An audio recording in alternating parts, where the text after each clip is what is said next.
Can you tell me about when you caught Mary? Cool, that's a long time ago. Wraysbury. But I suppose it's where basically it all started. Targeting big fish. I remember picking up a big carp annual and seeing Pete Springate on the front with a brace of, well, just like massive carp, sort of them days. Mary and Mary's mate, and it was just like a dream, I suppose. Turn round, and if there was one place I wanted to go, that was it. Anyway, doing certain big fish waters or history waters in Norfolk, I then knew that I could catch these sort of fish because, okay, Norfolk, Suffolk, they're not as big as a rule it's like down south. All they are is just like bigger, so it was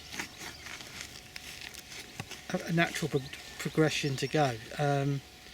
Getting down there, that was a heartache. Didn't drive. It was 2 trips in one. So I was like fishing 120 acres out of the Barra or off the Barra.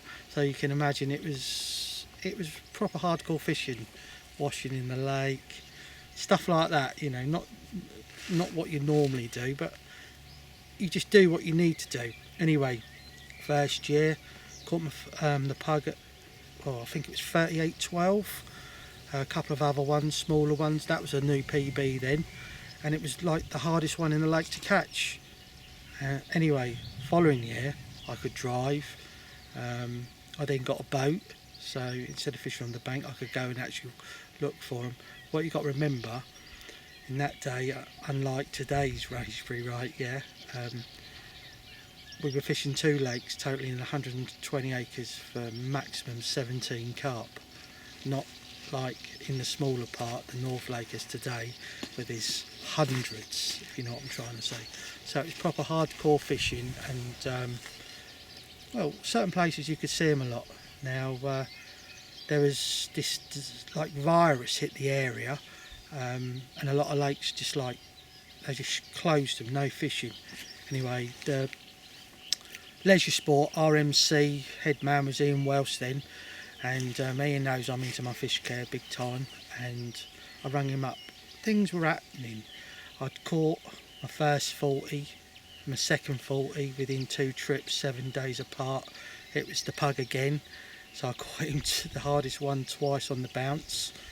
Then I caught Malins, 14 ounces again, and then the lakes got closed, I think it's a couple of weeks or whatever, all in the whole area. Anyway, getting back to the story with Ian Welsh, I said, do you mind if I carry on baiting? Now, I'm not local to that area. I was living in Thetford then, so it was like 100 mile there, 100 mile back. And that spring, let alone then when I carried on, I was going down there like basically every 2 to 3 days in the middle of the night and baiting up. I probably put in the region of about 700 kilos of boilies in there, maybe a bit more, I don't know, it was a lot of bait. Anyway, when the lake reopened, I went straight to a spot called Mary's Point, and there's like a little plateau out there near one of the dot islands, and it had a name called Mary's Table.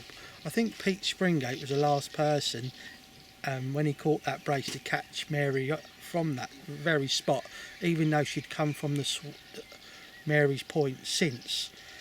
I just had this feeling that something was going to happen. I had baited the area lightly, probably 5 kilos the week before. It was last session anyway. When I went out in the boat and I looked over the side, the spot had been dug with a pitchfork. It was like bizarre. It was totally trash, like someone had just like battered the hell out of it. Anyway, I just went straight into fishing mode. I had a rod with me, of course, then. I placed one rod on it, one rod to the side, and I was just sitting back, and it was like not even 2 hours later and I just had this take, and it was like the fastest take you could ever imagine. But it stripped off probably 50 yards of line, maybe a bit more, and ran behind the island. Anyway, I didn't have an outboard then, couldn't afford one, so I was rowing, standing at the front of the boat with an oar. I done it like that, so I got around the lake. Anyway, I rowed so far, picked the rod up, reeled the line in, and anyway, I got to the island, because I didn't want to risk a cut-off. I stood on the island, tied the boat up, pulled into her, so I was round the other side now, pulled in to this fish, and I got it come through like in the upper layers in the gin clear water, and it's got like a little scale on the middle of one side of its body. Anyway, I knew it was Mary, and I got eye contact with it, and I was it's mad, like, you know, a dream, somewhere you want to come, all comes to life, just happens. It's quite bizarre. But the other problem, and excuse what I'm going to say here, you've got the thing, you know what you're attached to, and you shit yourself. You know, you're attached to a 50-pound carp, and it's been the British record and all the rest of it. Anyway, big boat battle. Anyway, I landed it and just went mental, you know, and that was Mary. And I caught them all apart from one, which was cluster, and it was probably some of the best fishing I've ever had. The socials were unbelievable.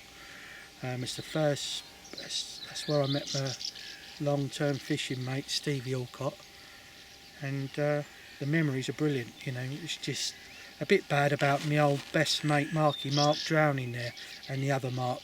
But anyway, rest in peace. Every fish I catch is for you. Dreams do happen.